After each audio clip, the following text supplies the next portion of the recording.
അങ്ങനെ നമ്മൾ നമ്മുടെ വാഴത്തോട്ടത്തിലേക്ക് പ്രവേശിച്ചിരിക്കുകയാണ്. വാഴത്തോട്ടത്തിലേക്ക് പ്രവേശിച്ചുകൊണ്ടിരിക്കുന്ന സമയത്ത് നമ്മുടെ കപ്പ കൃഷികൾ, കഴിഞ്ഞ വർഷം വെച്ച കപ്പയൊക്കെ നമ്മൾ പറിച്ചെടുത്തു. പകരം പുതിയ കപ്പത്തറികൾ നമ്മൾ വെച്ചിട്ടുണ്ട് ഇവിടെയൊക്കെ.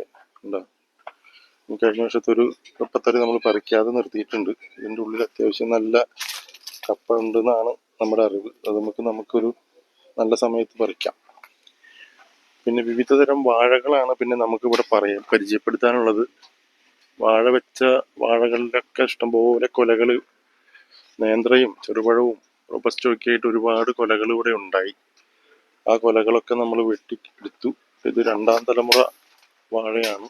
ഇന്ന് ഇവിടെ ഞായറാഴ്ച ആയതുകൊണ്ട് തോട്ടൊക്കെ ഒന്ന് വൃത്തിയാക്കുകയും കന്ന് പിരിച്ച് പുതിയ വാഴത്തൈകൾ നടുകയും ഒക്കെയാണ് പണി നടന്നുകൊണ്ടിരിക്കുന്നത്. കൂടെ കുറച്ച് ഇത് നമ്മുടെ ചാമ്പയ്ക്കയാണ് കേട്ടോ, മലേഷ്യൻ ചാമ്പയ്ക്ക. അവിടെ ഒരു വാഴ കൊലച്ച് നിൽക്കുന്നു. ചെറുപഴവുമല്ല, നേന്ത്രപ്പഴവുമല്ല, എന്നാൽ പൊണ്ണങ്കായ എന്നറിയപ്പെടും. മൂത്ത് തുടങ്ങിയിട്ടുണ്ട്, നമുക്കത് പറിക്കാറായിട്ടുണ്ട്. പിന്നെ ഇതൊക്കെ ഇന്ന് വെച്ച വാഴത്തൈകളാണ്, പുതിയതായി വെച്ച വാഴത്തൈകൾ. അതിൻ്റെ കൂടെ തന്നെ നമ്മൾ ചേന വെച്ചിട്ടുണ്ട്. ഇതിലൊക്കെ ചേന, ഇപ്പൊ കുംഭമാസമാണ്, ചേനയുടെ സമയമാണ്. കുംഭത്തിൽ വെച്ചാൽ കുടം പോലെ എന്നാണല്ലോ ചൊല്ല്. അപ്പൊ അങ്ങനെ അവിടെ ഒരു വാഴ ഞാലിപ്പൂവൻ കുലച്ച് നിൽക്കുന്നുണ്ട്.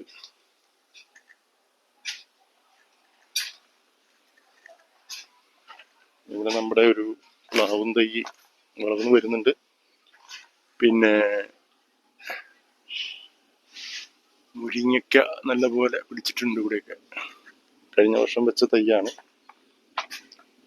ഒട്ടുമാവിൻ്റെ തൈ, പിന്നെ അടയ്ക്ക, കവുങ്ങ്, ഇതൊക്കെയാണ് നമ്മുടെ ഇന്നത്തെ വാഴത്തോട്ടത്തിന്റെ വിശേഷങ്ങൾ. അവിടെയൊക്കെ പുതിയ വാഴത്തൈ ഇന്ന് വെച്ചതാണ്. ഇതെല്ലാം ഇന്ന് വെച്ചതാണ്.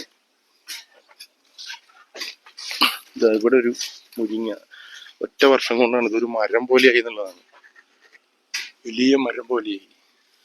ഇഷ്ടംപോലെ മുരിങ്ങക്കായ ഉണ്ടായിട്ടുമുണ്ട്. ഇതും ഇന്ന് വെച്ച തൈകളാണ്. ചുരങ്ങ എന്ന് പറഞ്ഞൊരു സാധനം തൈ വെച്ചിട്ട് അവിടെ വളർന്നു വന്നുകൊണ്ടിരിക്കുന്നു.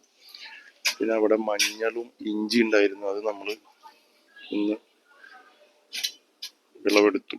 അവിടെ വീണ്ടും മുരിങ്ങയുടെ ഒരു ഇത് നിൽക്കുന്നു. അപ്പൊ ഇതൊക്കെയാണ് നമ്മുടെ ഇന്നത്തെ വാഴത്തോട്ട വിശേഷങ്ങൾ.